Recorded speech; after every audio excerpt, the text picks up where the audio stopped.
Good morning, everybody. Welcome back to Cilinix Crypto and welcome to your daily Bitcoin update. There's a lot to talk about. Again, a lot of movement. Yesterday obviously was very bullish, and yesterday when I did the video, I think the price was right here around 28,300. What I said is that we would continue up to 28,500 and 28,700, but that I did expect resistance from there, which also happened.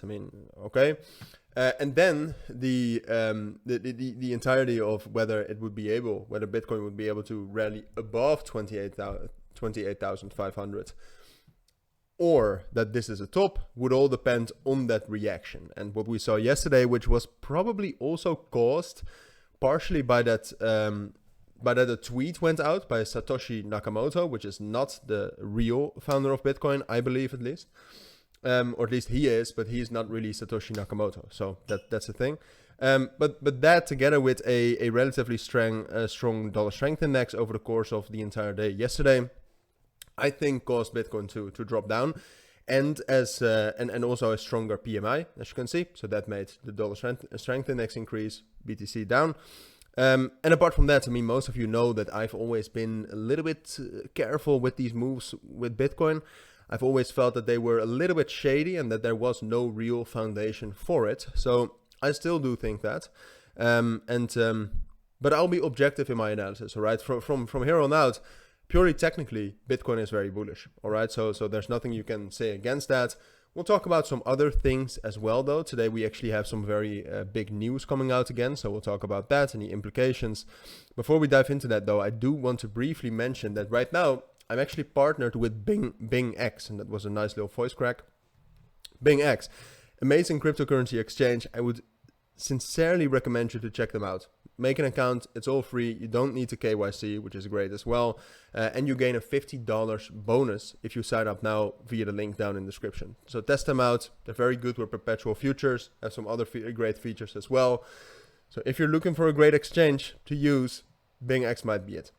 So, but now onto Bitcoin. So overall, the thing is that right now, like I've always said, these moves were pretty shady, just because I don't see a clear reason for why Bitcoin should be bullish, and at least not right now. And I do see a clear reason for why there would be bearish momentum with the strong dollar strength index. With the interest rates which are high, which is going to have its effect on the economy. And if the economy goes down, people will have less money to buy Bitcoin. And that's just the way it is. Now, and apart from that, this whole move up was just one transaction probably. So that's also a little bit shady.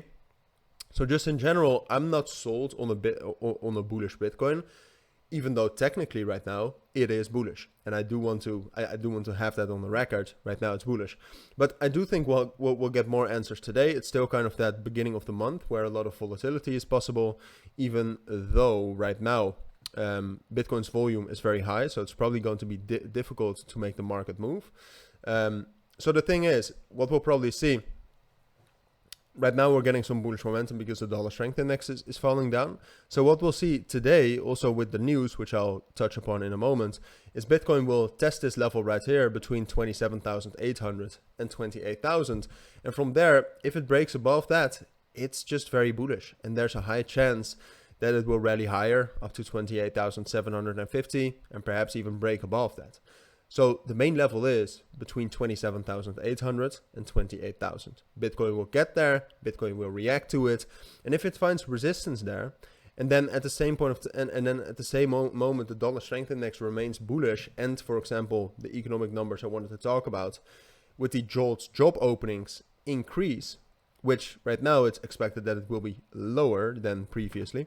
But if it's higher than expected, then dollar strength index will increase even more.